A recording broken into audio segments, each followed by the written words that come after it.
Seorang dokter di Palestina menceritakan kisah pilunya mengenai korban-korban yang berjatuhan akibat serangan Israel yang secara terus-menerus membabi buta. Ia menceritakan beberapa kisahnya.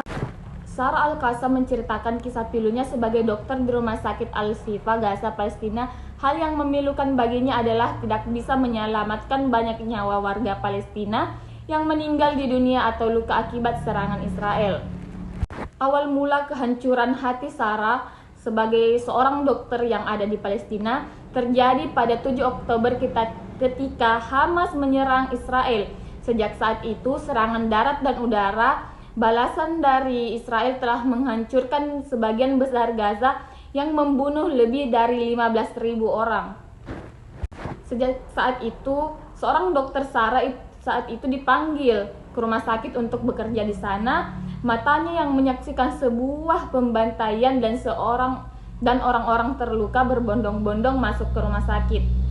Disadari itu, staf rumah sakit sudah kewalahan dengan banyaknya pasien sebagian datang dengan bagian tubuh yang terpenggal-penggal akibat serangan dari Israel. Pecahan peluru dan jenis luka lainnya terbentur, terbakar, dan bagian lainnya. Pada saat itu, Israel mulai memberi serangan udara. Mereka telah menghimbau penduduk Gaza untuk melakukan evakuasi dari utara ke selatan supaya lebih aman, namun Sarah memilih untuk tinggal. Banyak sebagian orang yang mencari perlindungan di dalam rumah sakit. Mereka berhempit-hempitan di setiap jangka yang ada, memasak roti di koridor-koridor, dan tidur di lantai dan lemari. Para orang tua berusaha mengalihkan perhatian anak-anak mereka dengan beragam permainan. Namun sayangnya, di rumah sakit itu mereka krisis alat kesehatan. Saat itu, kata Sarah, rumah sakit kesulitan mendapatkan perlengkapan dasar seperti obat-obatan dan sarung tangan steril, dan harus memutuskan pasien mana yang menjadi prioritas berdasarkan kesempatan bertahan hidup mereka.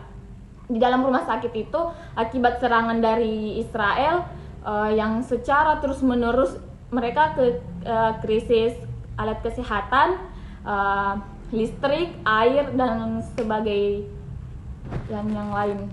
Dari CNN Indonesia, otoritas kesehatan di Gaza melaporkan 7.028 orang tewas usai pekan Israel menggempurkan jalur Gaza. Dari jumlah, 66% diantaranya merupakan korban anak-anak. Konflik antara Hamas dan Israel kali ini menjadi peristiwa yang sangat memilukan karena banyak memakan korban dari kelompok yang paling lemah, yakni anak-anak. Hampir separuh korban tewas atas serangan Israel di jalur Gaza adalah anak-anak.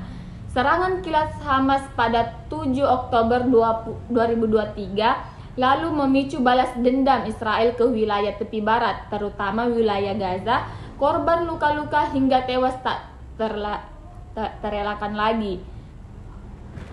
Ini adalah beberapa foto yang warga Gaza berebutan mengambil makanan karena di sana kekurangan makanan sangat minim sehingga berebutan.